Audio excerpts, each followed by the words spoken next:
que vous donnez, vous, aux Russes, très concrètement, pour qu'ils soient là? Est-ce qu'ils prennent des minerais? Comment vous les payez? Est-ce que vous êtes en train de vendre une portion du territoire? C'est quoi le deal? On sait bien qu'il n'existe pas d'amitié entre les États. C'est toujours des intérêts. Chacun vient pour ses intérêts.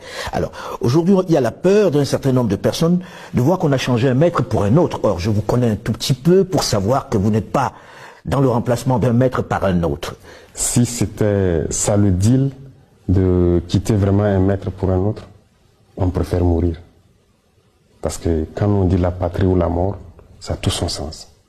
Non, ce n'est que du média mensonge encore. Et malheureusement, on avait même vu des chefs d'État qui sont tombés dedans, qui sont allés raconter du mensonge, soi-disant qu'on a donné des mines à des Russes, à notre partie sud. Archi faux. Il n'y a rien de donné aux Russes. Archi faux. Même pas une mine. Pourquoi donner? Si les Russes veulent une mine, on a le code minier. Ils viennent s'intégrer dedans. On leur donne le permis, ils payent les impôts et ils font tout ce qu'ils doivent faire comme les autres. Mais avec quoi vous payez alors les Russes? Ils viennent pas pour vos beaux yeux, bonne gouvernance. On arrive à acquérir le matériel. C'est pas pour nos beaux yeux, comme vous dites, qu'on nous donne. On paye. Et avec la Russie, il n'y a pas cet équipement que nous souhaitons payer avec eux, qu'ils ne vendent pas. Les autres nous font des restrictions. Ils vous disent, vous ne pouvez pas acheter ce type d'armes. Bien sûr. Or, les Russes vous vendent tout ce que vous voulez. Tout ce qu'on veut. Jusqu'à l'instant T où je vous parle, on nous bloque des licences de certains avions. Il y a des armes, types d'armes qu'ils ne vont jamais nous vendre. Il y a beaucoup de pays, les Russes, les Chinois, les Turcs, les Coréens, ainsi de suite. Il n'y a aucune restriction. Avec l'Iran, tout ce qu'on veut, ils vont nous faire le point. Si on peut payer, on paye. Mais avec ces États qui étaient là, soi-disant nos amis, il y a des restrictions.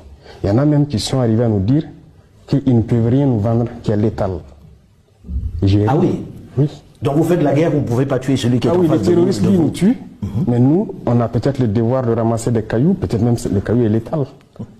Tout ce qui est létal, qu'ils ne nous vendent pas. Voilà leur principe. Monsieur le Président, quand on voit tout ça, avec toute la logistique dont vous parlez, avec les Russes que l'on fait venir pour former, comme vous l'avez dit, vos troupes à vous, ça fait beaucoup d'argent. Est-ce que l'économie burkinabé peut tenir longtemps avec ça? Très bonne question.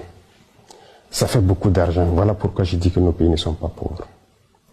Il y a eu la malgouvernance. Il y a le vol, le pillage de nos ressources.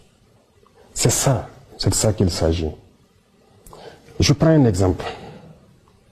Aujourd'hui, il y a le fonds de soutien patriotique. Les populations contribuent. Et on entretient en grande majorité